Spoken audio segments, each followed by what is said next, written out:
சேலம் மாவட்டத்தில் 50 ஆண்டுகள் கோரிக்கைக்கு பிறகு முள்ளுவாடி கேட் மேம்பாலம் திறக்கப்பட்டது பொதுமக்கள் மத்தியில் மிகுந்த வரவேற்பை பெற்றுள்ளது.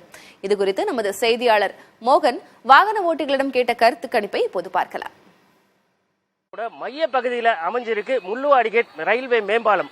இந்த பாலத்தோட முக்கியத்துவம் என்ன அப்படின்னு பார்த்தோம் அப்படின்னாக்கா, சேலம் மாநகராட்சியில் இருக்கக்கூடிய 60 டிவிஷன்கள், இந்த 60 டிவிஷன்களை தெற்கு வடக்காக பிரிக்கக்கூடிய ஒரு பகுதியில் ரயில்வே வழித்தடம் சென்று கொண்டிருக்கிறது. இந்த பாதையை கடந்து போகணும் அப்படின்னாக்கா நீண்ட நேரம் காத்திருக்க வேண்டும். அதே போல வாகன போக்குவரத்து நெரிசலும் அதிக அளவில் இருந்த காரணத்தினால மக்கள் பெரும் சிரமங்களை சந்திச்சிட்டு இருந்தாங்க. இதுக்காகத்தான் கிட்டத்தட்ட 50 ஆண்டு காலமாக முள்ளுவாடி கேட் பகுதியில் ரயில்வே மேம்பாலம் அமைக்கணும் அப்படிங்கிறது மக்களோட கோரிக்கையா இருந்தது.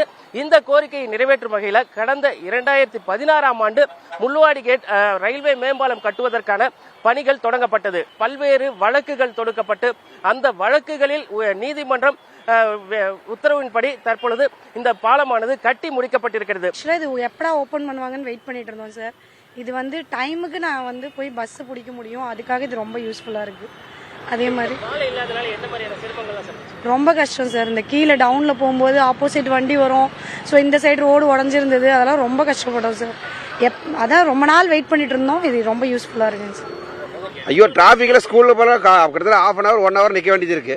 இப்பனா ஈஸியா இருக்கு போறதுக்கு. 10 நிமிஷத்துல போய் சேர்ந்துருவாங்க ஸ்கூலுக்கு. ரொம்ப ரொம்ப சந்தோஷம். அதெல்லாம் கணக்கே சொல்ல முடியாது சார். ரொம்ப ஹாப்பி. அதுவும் போட்டாங்கன்னா இன்னும் ரொம்ப சந்தோஷம்.